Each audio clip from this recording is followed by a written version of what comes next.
up to my gospel lovers out there? Welcome to another edition of Gospel Love. I am your host, Damaris Johnson, and I am joined by the lovely co-host Leslie. What's up, the lovely Leslie? Nothing much. It's good to have you back, a part of the Gospel Love movement.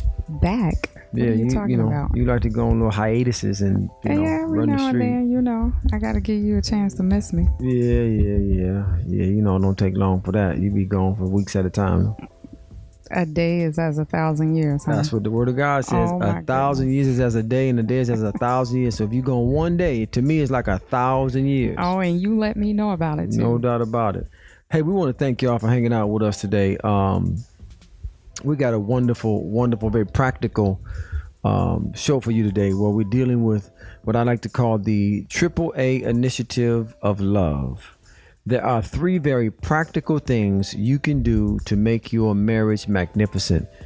Remember, that's what we're about. We're about helping you make your marriage magnificent. We believe in your marriage. We believe your marriage matters. We believe your marriage has the power within it to change not just your life, not just the lives of your children, but the life of society. Knowing that the family unit is God's smallest unit by which He is designed for us to live. And the nucleus of every family is the husband and wife. It is the relationship between the husband and wife that creates the culture by which our children grow up and live. And if we can create a culture of love and a culture where our children embrace love and embrace being lovers, then they'll go out and they'll reproduce that very same culture. And eventually that culture will prevail over the culture of darkness that is established in the world today. And so that's why we really believe this ministry and this gospel love message is going to not just affect your home and your marriage, but it's going to affect society as a whole. So we want to thank you for tuning in and giving us the opportunity to share with you the revelation, our experiences of 25 years of loving on each other. And we've been from the top to the bottom. We've experienced it all. We've touched pretty much every facet and every aspect of love, both in the positive, and we've experienced some very challenging times as well. So love has brought us through it all, though. And we're really just coming out of the idea, Sister Leslie, of love being more than enough. Man, we dealt with that for the last couple of weeks, that some folks got of the mindset that love is not enough. Right. And love should be more than enough. I mean, that should be like the common denominator, or all you need. Love makes you compatible. Right. Love makes you get along. Oh, yeah, that was the statement. Yeah. I just don't think we're compatible. And I'm like, really? Yeah. Right. Love makes you compatible, though. The statement was the man said you need more than love to have a good marriage. And I said, what are you talking about? Right. No, love is all you need. Love is what makes you compatible. Because see, compatibility is a matter of death to self. It's a matter of me giving up and letting go of some things that I like so that I can get along with my spouse. And the one thing that will make you die to self more than anything, right, is love. I mean, love is what makes it happen. So we've been dealing with that, and love being more than enough.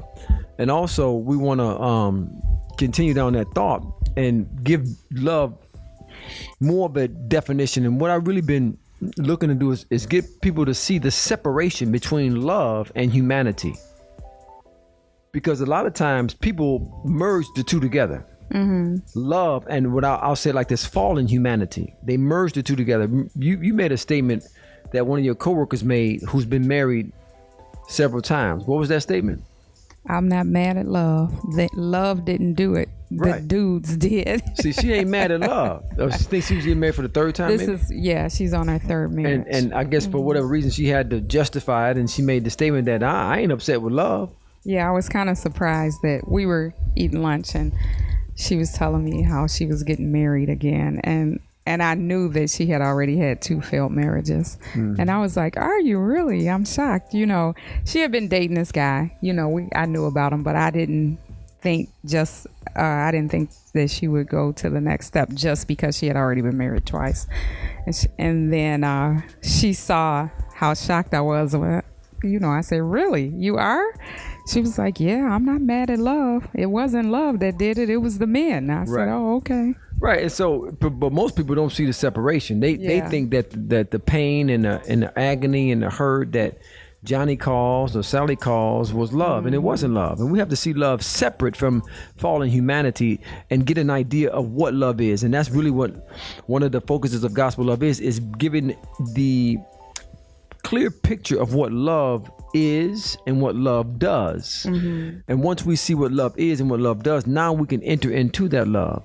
I liken love to a stream, and mankind standing outside of that stream of love. And if you want to go swimming and there's a stream of water in front of you, what do you have to do to go swimming and get wet? You got to jump in the stream. Well, love is the same way. When you got to enter into love. You know, folks come to me, and I got a little thing I say to folks when they come to me, and they say, "Well, I just fell out of love with him." Well, fall back in love then. If you fell out, you can fall in. Right. Because love is a stream. Love is a stream that we have to enter into. Right. Once we enter into that stream, then the stream takes over. You know, there's some streams you get into, if you don't got to lift a finger, you don't got to move a muscle, and it's gonna push you right along the course of the stream. And that's what love is. We got to see love as a separate entity outside of the fallen humanity, and realize that if I want to love my wife, then I got to enter into the spirit of love, because love is a spirit. Romans 15 verse 30 tells us that the love of the spirit, or the spirit of love, is what we have to enter into. Also, the Bible says that God is a spirit and God is love. And what's my little saying I say? Things that are equal to the same thing are equal to each other. Things that are equal to the same thing are equal to each other. Like so if God is property. love, right, if God is love, and God and love is God, then there you have it. Love is the spirit. If God is a spirit and God is love, then that makes love a spirit. Right. That makes love a spirit. So love is a spirit. I know a lot of times we say love is a feeling. No, not really. Love stirs my feelings, but love is a spirit that moves my affections, and that's one of the words that we want to bring to you today. One of the AAA words is the word affection. Love is affectionate, or love stirs my affection. Affection is an actions of love. Affection, and I want you to see the description of the word affection is the actions of love. Too often we don't do the practical things necessary in order for our love relationship to function and work, and then we want to blame love. I know a particular friend of mine who the primary reason for him and his wife divorcing was because she wouldn't show him any affection. And eventually it got to the point where affection was sought in other places. Affection is a powerful facet of being married. First thing we got to declare is that love is affectionate. There's no such thing as I'm not affectionate. Well, I shouldn't say there's no such thing, but people who say that, their intent on saying that is that themselves personally don't express affection. Well, guess what? There's a problem somewhere. Right. Because love is affectionate. You know, now how you express that may vary, may differ, but love is affectionate. And so we want to start by declaring that love, there's no such thing as being in love and not being affectionate, all things being right. Right. Now I understand people go through traumas. They go through different things. I was just, we're in the process of sharing love and expressing love with different individuals. And one of the individuals that we're actually, engaged with and helping them to develop and restore their life went through a very, traumatic experience in a relationship. And just, because of that experience, didn't know how to receive love and didn't know how to give love. So after you break those things down, there is a place in love where affection must be. It is the actions of love. Affection is something that initially you as a wife, I wouldn't say struggle with, but you had to really set your mind to be affectionate. No, I was getting to that. I was hearing say it. I don't know. I guess it is kind of traumatizing. I was going to say I didn't really experience anything traumatizing, but I guess some people will argue, well, that is kind of traumatizing. But just in my household growing up in general, we didn't show a whole bunch of affection, and that carried over into my personality, into my adulthood and marriage, of course. So it was something that I struggled with. I'm sorry? I don't play that foolish. Yeah, you don't. So, but no, seriously, he's joking when he says he doesn't play that foolishness, but he's serious as well, because I didn't, although I had a great love for him, I didn't really express my affection a lot. And part of that was my fault. Well, part of that was my fault. Well, some of it was your fault, but I also grew up in a household where we didn't really tell each other we loved each other or anything else. So that was just kind of my persona. And Damaris is very affectionate. So, but because of the love, no, you didn't always used to be. So you had something to do with it too, right? Right. So I was always on guard, emotionally. I made her stay on guard by the things I used to say and stuff I used to do. And that was part of my little game. And then when he got saved, he was the total opposite, and he was like super affectionate. And then I wasn't used to it, on top of, how I already was. So in order for him to make me affectionate, so to speak, he had to work at it. I mean, and he had to be very patient, but he would bring out of me instead of just turning his back and saying, forget this, I'm done with you. He would seek to find ways to get me to be affectionate. And when that's what we're talking about, when you have to die to self. So he had to get over his own feelings and everything else to try to bring out of me what he wanted out of me. Right. And that's what we have to do as husbands and wives, is when we know our spouse is either struggling in a particular area or they need to develop in a particular area, it's going to require us being patient and being long suffering, so that until we help them to develop that. My ministry as a husband was to bring out of Leslie the affection that I knew that was inside of her. I knew she loved me. I knew she had love for me, but for whatever reason, she struggled in expressing it to the degree that she should. It's not that she didn't express it, but there's a level when you say I do, when you go to that next level and the highest level of covenant relationship, you don't want there to be any hindrances to your love. And affection represents the actions of love. Okay, get that clear. There's actions to love that are expressed through the word affection. Now, what I want people to understand is when I encountered love, I mean, I welcomed it wholeheartedly, and that love, embedded in love, was being affectionate. I wasn't affectionate initially. Part of my motto was not to really show anybody that I loved them, especially from a female perspective. That I mean, listen, we cool, but yeah, you tried your best to repel love at all costs. I wouldn't do it. Now, you can hang out with D, you can roll with D, but that's the extent of it. Ain't no titles being given, ain't no positions being had. It's just what it is. And that was my mindset. But love came in. Oh my God, did love ever come in? And it changed me dramatically. It took me from being that to being, touchy feely, to being marshmallowy, goggle, to being I love you. Come in, let me hold your hand, let me play with your toes, let me do it all. So I went from that to just not being able to, almost being stuck on automatic.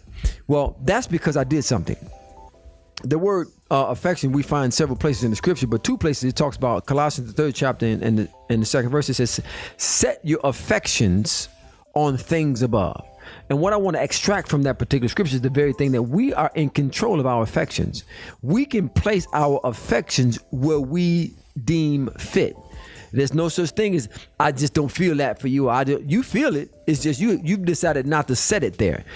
When we understand that we have control of where our affections or our actions of love can be channeled, then we'll be in a position where we can be the husbands and the wives we're supposed to be. I am in control of my affections. My affections aren't in control of me. I tell my affections what to do. My affections don't tell me or dictate to me what I do or don't do. I'm in control of my affections. I can set my affections where I want to. I chose to set my affections on Leslie. I chose to set my affections, my longings, my desire on her, and all of my actions of love now come out and are geared toward her. And that's what we have to realize. You can be affectionate. It's in you to be affectionate. It's in us as believers to be affectionate. The love of God has been shed abroad in our hearts. Embedded in that love is the ability to be affectionate, to express. And how do we express it? The first way we express it is with our words. Affection can be expressed with your words. What are you saying to your spouse? Right. How are you saying it to your spouse? How often do you say, I love you? How often do you say, I need you? How often do you say, I want you? How are you communicating your love to your spouse? That's the first way we show our affections, by what we say and how we say it. And the how is just as important as what you say. Because you can turn somebody off by how you say something. By how you can say the right thing, right, the wrong way, and have a crazy result. I'm talking about the thing just be out of control. Right. Well, I didn't mean to say it like I didn't mean for this to happen. I didn't know this was going to be the response. It reminds me of the Will Smith movie, the movie, what's it called? Hitch. When he took the woman to the island. Yes. And that's one of your favorite parts.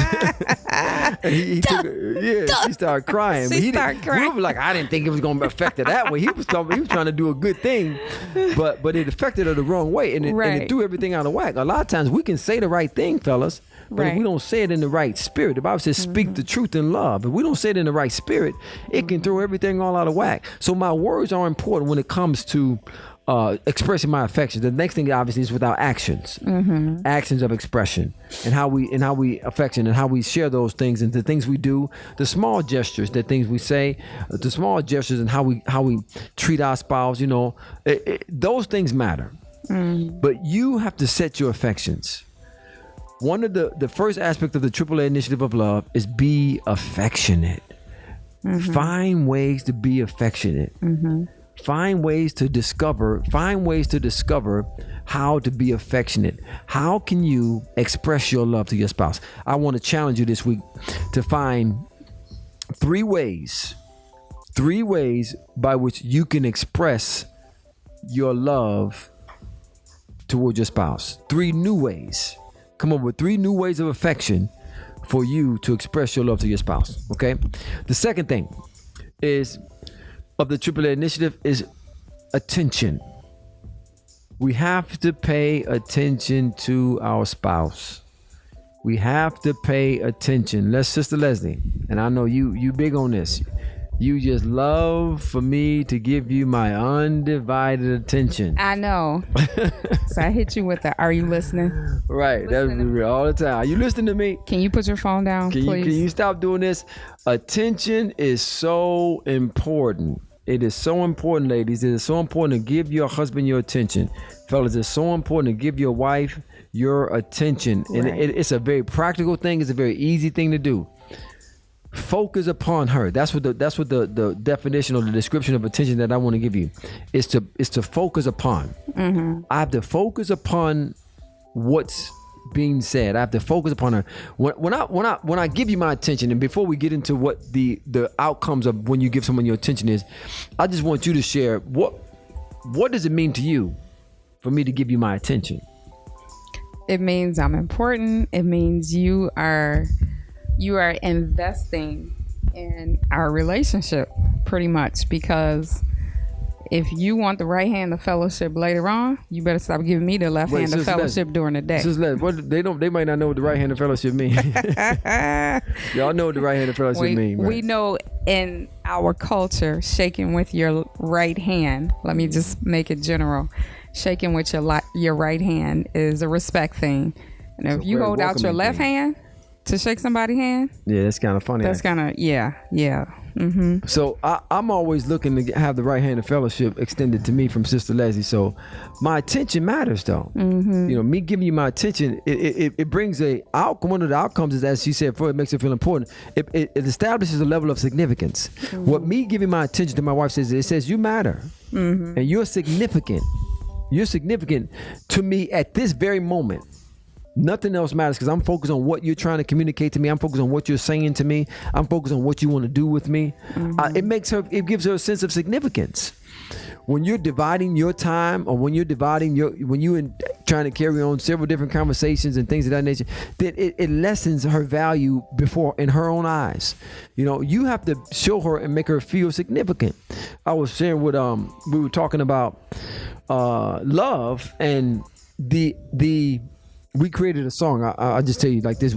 Again, I haven't had an opportunity to really dive into the the totality of the gospel love movement. One of the things we do, we write and we produce love songs. And one of the songs that we came up with was called "Going to Make You Feel My Love." Mm-hmm. It's important to make people feel love. We just had a scenario this past week where I was sharing with Leslie that someone said to me, I feel love when I come around in certain atmosphere. They feel love. It's important that you feel love. But when you give someone your attention, they feel loved. Mm-hmm. And we all want to feel loved. Right.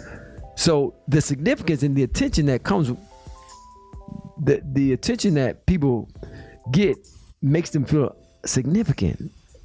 And that's a simple thing to do. It's not hard. Mm-hmm. It's not difficult. Right. The second thing, Leslie, is it gives them confidence. Mm-hmm. Because it makes them feel significant, and behind that significance comes the confidence. Right. As you said before, when I give you my attention, now that gives you the confidence for you to give me the right hand of fellowship a little bit later on. Yeah. End zone is always your goal. Yeah, I'm always trying to score touchdown. So the second thing is the pleasure. It's simply pleasing to you. Mm-hmm. And my goal is to make Sister Leslie feel as pleased and as pleasured as I possibly can. And if a simple thing of me giving her my attention makes her feel significant, it gives her confidence as my wife that there's nobody that's more important than her, and it brings her a sense of pleasure. Mm-hmm. And as long as I'm doing that, man, that right hand stay extended to me all I want. Yeah, really good. Mm-hmm. The third thing is admiration. Admiration, and this is a unique one, and not one that many people we get to this point to discuss. Is when you admire something, mm-hmm. it does three things. It expresses a sense of approval, it authorizes, and it esteems. Every spouse wants their approval of their spouse. Every husband wants the approval of his wife, and every wife wants the approval of her husband. As a matter of fact, my whole initiative should be to make sure my wife understands that I approve of you. Mm-hmm. Now, the challenging part to that, Sister Leslie, is when we don't do the right thing. Right. Do we still make our spouse feel as though we admire them? Mm-hmm. Because just because we didn't do the right thing that time shouldn't mean that you don't admire them. I mean, like, I had to do a training session earlier, and I was talking about a particular student that I have. And, he was a very thoughtful and high-level thinker. But every now and then he would get things wrong. And I think I admired him more when he did things wrong than when he did things right. Because he had a willingness to want to know, what did I do wrong? Like, I don't understand how I got this wrong. So I think I would say when things go wrong, you can admire them even more, especially when they're transparent and they come back to you and they want to know what could they do to get things right. Right. And when you that word admire means to place your delight in. Mm-hmm. And when you place your delight in your spouse, even after they don't do things quite right or they don't say things quite right, mm-hmm. that still makes them, that gives them, you're giving them your approval that you're still my wife. Mm-hmm. I still love you. I'm still going to be here for you. I'm still going to do the things that you need me to do to support you, to encourage you, to strengthen you. You have my approval. Mm-hmm. And that means something in the marriage. It definitely That means does. something. It's important. Mm-hmm. I think I like the first definition, which would be to delight in, because that's parallel to Psalm 37:4, where it says, delight thyself also in the Lord, mm-hmm. and he shall give thee the desires of thine heart. So it's like a cyclical thing. If you delight yourself in me, then I get to delight myself in you. Right. Oh, and then and back and forth and vice versa. And it just goes round and round. Right. And so that's a great scripture to bring out, because it shows us what the outcomes of delighting yourself or admiring your spouse is. I mean, mm-hmm. There's an admiration that I have for Leslie because of the person she is, because of the woman she is, because of her dedication to our marriage, because of her dedication to our children, because of her dedication to make our house a home.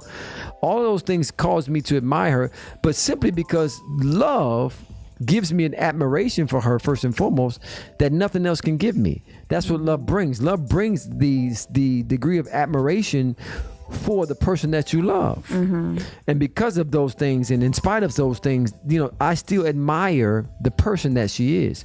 Do you admire the person that your spouse is? A lot of us just breeze over that and not realize that the foundation of having a magnificent marriage is simply having an admiration for the person you're married to. Right. Do you admire this person? And if you don't admire him, then let's talk about why. Right. Let's discuss why. Because at one point you did admire him because you said I do. Exactly. Okay, now what has transpired between that time you said I do and now, it can be worked through. It can be worked through. The second thing is to authorize. When I admire or express my admiration in Leslie, it authorizes her to be my wife. There's a level of authority that comes with being a wife. There's a level of authority that comes with being a husband. In other words, you have a right to certain things. To your business. All my business. We got this love game we always play. She asked me, where you going? What you doing? I said, why you always in my business? She said, because I said I do or something, whatever you say. Yeah. I said, your why business you always, is my business. Is my business. So see, she has the authority. When I admire, but if I don't show her my admiration for her, then she don't feel comfortable in operating in that authority. At one time, let's talk about prior to me being saved and prior to us to being married, there were certain things you just try to tell me what I needed to do with my money, with my time, and I used to be like, wait a minute. Right. And you weren't, and then you just got to the point where you just stopped. I stopped. I said, because I didn't admire her or give her the authority to or make her feel authorized to say those things to me. So, but once I got saved, now with that we got married, it's totally different. I mean, she, to the point I joke with all the time, she just loved telling me what to do, because she feels authorized now. Right. Listen, I can tell you whatever I want to tell you, because I'm your wife. I'm wifey. And because I'm wifey, I'm all up in your business. Right. We got some marriages, unfortunately, that don't function like that, Sister Leslie. No, not at all. And it's kind of sad. They're married but separate. Right. Yeah. So you have to admire or express your admiration for your spouse because it authorizes them. And then lastly, what admiration does, it esteems. It esteems. It gives your spouse the position they deserve. They deserve the highest seat in the land. Right. There's no greater position that anyone holds in my life over Leslie. Leslie's it. Amen. When it all said and done, I got to sit down and I got to talk it out with Sister Leslie because she's in a position as a wife of esteem. I'm in a position as a husband of esteem. And we take to heart the whole idea of, what, I admire you, and I my delight is in you, and because of that, here's what it is. And she's had to actually pull that card on me several times. I'm your wife, so I come first. I can't get around that one. I can't argue with that one. I'm your wife. Yeah, you got that right, Sister Leslie. Okay. Well, let's see how we can work this thing out. Yeah. But that's really what it's about. So the three initiatives of love we wanted to share with you this week. Very practical, very plain, very simple, but so effective in making your marriage magnificent. Setting your affections on your spouse. Knowing that love is a spirit and love is affectionate. And you are in control of your affections. You can place your affections where you desire. You can place your longings where you desire. And there's outcomes when you do that, as Sister Leslie told you. She called it the right hand of fellowship. I call it the Holy of Holies. Okay. The second thing is attention. Man, focus on your spouse. When it's time to give your attention to your spouse, give her your attention. Give him your attention. It'll make them feel significant. It'll give them confidence, and it'll bring them pleasure. And then lastly, the admiration. Admire your spouse. Delight in your spouse. When you delight yourself in your spouse, then your spouse will give you the desires of your heart. Imagine that. Let's just envision for a moment a marriage where a husband is delighting himself in his wife, and she's giving him the desires of his heart. And a marriage where the wife is delighting herself in the husband, and he's giving her the desires of her heart. That's magnificent. That's beautiful. But if you don't delight yourself in, then it's hard for me to reciprocate that particular action. Okay. give them the approval that they deserve because they're your husband or your wife. You authorize them to act and to speak on your behalf, and you give them a seat that's higher than any other in your life. When we do these things, when you put this AAA initiative in effect, you will have a magnificent marriage. Sister Leslie. Yes. That's 30 minutes already. It is. You love to talk, huh? I mean, I can You can give go this, on and on about I can talk love. about love all day long. I love it. I love being in love. Mm-hmm. Hey, listen, we want to thank you for giving us your time and helping us to fulfill this ministry by you taking heed to it, by you sharing, by you liking, by you posting and inviting friends to check it out, because marriage is magical. Marriage is the key for life and society, and we just want to be able to help you build a magnificent marriage. Any questions, any comments, any suggestions that you have for us, inbox us, email us, write us so that we can answer those questions that you might have. We want to thank you, Sister Leslie, for deciding to show up today. Oh my goodness, is that right? We out. It's time to go. Say goodbye to the people, Sister Leslie. All right, we will see you all on the next podcast. God bless you. We love you.